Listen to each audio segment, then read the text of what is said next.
A comparison of major religions. Both Judaism and Christianity are monotheistic. They believe in a deity called God. Judaism, however, has no Messiah. Christians believe that Jesus is the Messiah. Judaism follows the Old Testament, and Christianity is both the Old and New Testament. Hinduism is polytheistic, with many manifestations of a single deity. Reincarnation is a big part of Hinduism. It is the belief that the soul or spirit comes back to earth in a new body. The caste system is tied into this religion. They believe that good or bad acts merit good or bad karma, respectively. This is the karma system that determines where in the caste system you will be after you die and reincarnate. Confucianism, Taoism, and Buddhism are belief systems, not actual religions. Confucianism is basically hierarchies: ruler to his people, father to son, husband to wife, elder brother to younger brother, and friend to friend. Taoism is about following the path that you lay out for yourself. Taoists also preach nonviolence and peace. Buddhism is a lot like Hinduism. There is a cycle of reincarnation, but you can escape this by reaching nirvana. To reach nirvana, one must release himself from suffering. Suffering comes from desire, and Buddhists seek a cessation to desire to end suffering. The role of women in major belief systems. Buddhism does not specifically mention the role of women. In some places, they may be nuns. Women are the best treated in Buddhism than the other three religions mentioned here.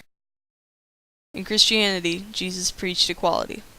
However, this is usually not followed in many places at this time in world history. Women are still repressed and societies are patriarchal. In Confucianism, women are taught self-discipline, etiquette, household management, humility, and chastity. The quotes listed here are an example to how women are treated under Confucianism. In Hinduism, a woman must be protected by her father, her husband, and then her sons in old age. A woman has 4 roles: to be her husband's servant, to be his minister in decision-making, to mother his children, and to be a lover. Women are burned alive with their dead husband's body. At this time, Hinduism is a very harsh religion on women.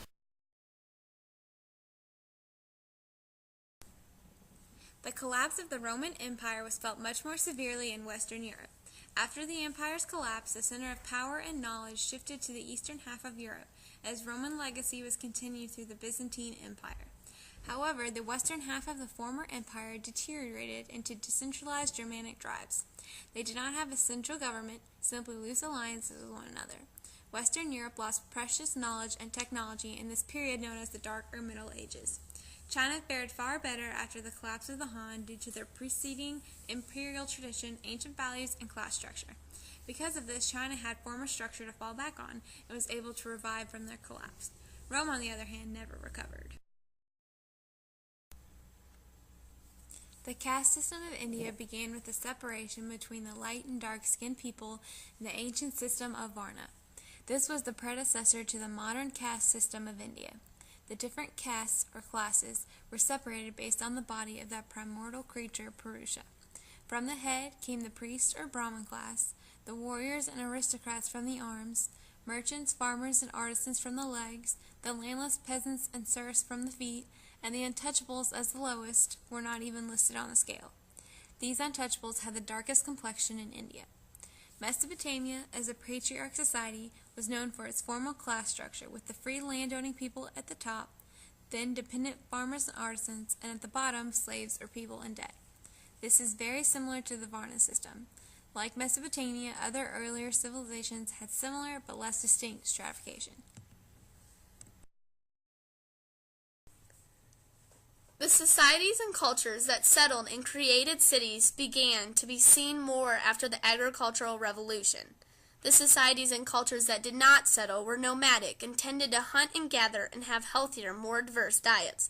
The settlement of people in cities made them more susceptible to disease, but also made them become more stable. Different civilizations pick up on ideas, technology, and cultures by interacting with one another. They are able to then form their own traditions that get passed down and altered. Also, many traditions were borrowed from the indigenous peoples and changed to fit new lifestyles. The Silk Road extended from southeast China to the Roman Empire. Many different goods were traded along this route, but one of the most precious was silk, a Chinese export.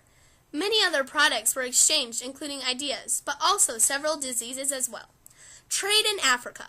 African trade dates back to around 4000 BCE, when Egypt traded products with the Nubians. Ivory, ebony, leopard skin, ostrich feathers, and gemstones were traded in abundance between these two peoples. Roman roads provided means for trade and communication throughout the Roman Empire. Indian Ocean trade linked China, Malaysia, Southeast Asia, Persia, and other civilizations on the coasts of the Indian Ocean. This trade system carried more diverse and higher quality products than the Mediterranean. The Indian Ocean trading system was also more likely to have biracial relations due to their long-distance voyages. There was also more competition in the Mediterranean.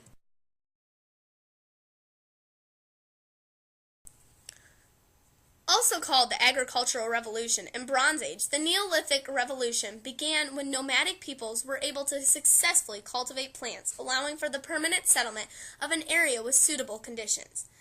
From here, the ideas of property ownership arose, as well as the beginning of cultural traditions. Inklings of civilizations came in the form of religion, government, and economy, but most importantly, specialized labor. Because of the responsibility of growing and gathering food for the group was now left to a few people, people could improve in their field, now that food production was not up to the individual. This is also when man began manipulating the environment for personal gain, including irrigation, clearing land and roads. Most important of these was the beginning of metallurgy, being used for tools and weapons. One, and probably the most important result of the agricultural revolution was specialization of labor.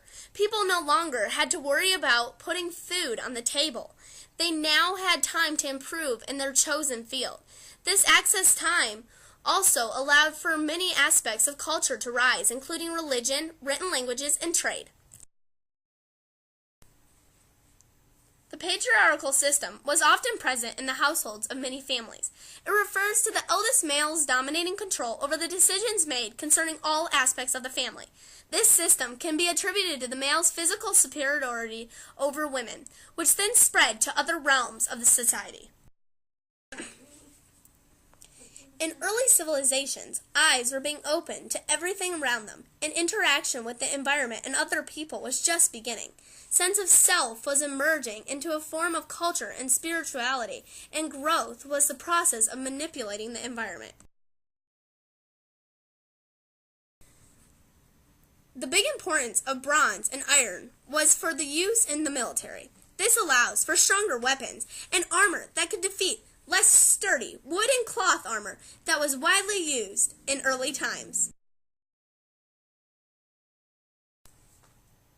Before the establishment of the Qin dynasty, China was ruled by a network of kings, nobles, and tribes. The rivalry between these groups culminated in the Warring States period, and the state of China eventually emerged dominant. All of China was divided into commanderies and countries, which were centrally ruled and tightly controlled. Eventually they collapsed, and the Han came in with modifications around 206 BCE. The Greek approach to science and philosophy was characterized by an open mind. Rulers sponsored inventors to develop weapons, among other things. Academics were founded by philosophers and hired by kings to teach young princes. For instance, Aristotle was hired to teach Alexander the Great as a young pupil. Aristotle was one of the first people to explore formal logic, both intentional and unintentional. Philosophy was large and abundant, with thousands of texts exploring several different ideas of the world. Hinduism spread in India, Buddhism in East and Southeast Asia, and India as well. A more popular Taoism in China, Christianity in Europe, and parts of the Mediterranean world.